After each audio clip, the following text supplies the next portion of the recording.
Catherine Bernardo, halos naging emosyonal matapos KULITIN at matinding tensyon ang namamagitan ngayon sa dating magkasintahan na sina Catherine Bernardo at Daniel Padilla. Halos naging emosyonal si Catherine matapos umanong hindi tigilan ni Daniel ang pangungulit sa kanya. Samantala, naglabas din ng galit na pahayag si Alden Richards ukol dito. Narito ang ulat. Sa gitna ng mga isyong kinahaharap ng dalawa, isang kontrobersyal na balita ang nag-viral, si Catherine Bernardo, hindi na umano mapigilan ang pagkadismaya kay Daniel Padilla. Paulit-ulit ko nang sinabi na kailangan ko ng space. Pero parang hindi niya naiintindihan. Hindi na tama ito. Ayon sa malalapit kay Catherine, hindi umano tumitigil si Daniel sa paghingi ng tawad at paglapit sa aktres, kahit ilang beses na siyang hiningan ng distansya nito.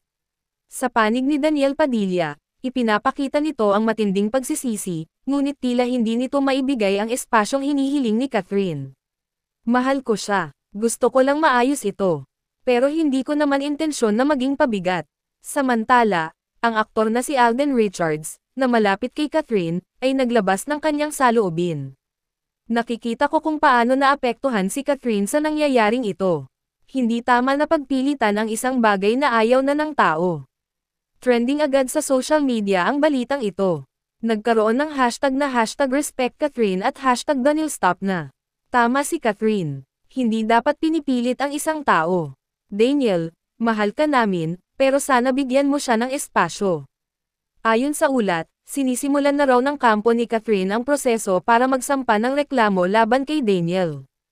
Hindi ko gusto ang ganitong hakbang, pero kailangan kong protektahan ang sarili ko. Pati ang mga pamilya ng dalawa ay nadamay na rin sa isyong ito. Nasasaktan ako sa nangyayari sa kanila. Gusto ko lang silang makita pareho na masaya. Ang sabi ng ina ni Daniel na si Carla Estrada, Daniel is going through a lot, pero sana maayos nila ito ng mahinahon. Sa kabila ng tensyon, umaasa ang fans na magkakaroon pa rin ng resolusyon ang lahat. Ang iba naman ay napapasabi na lamang na kahit mahirap, sana magkaayos pa rin sila.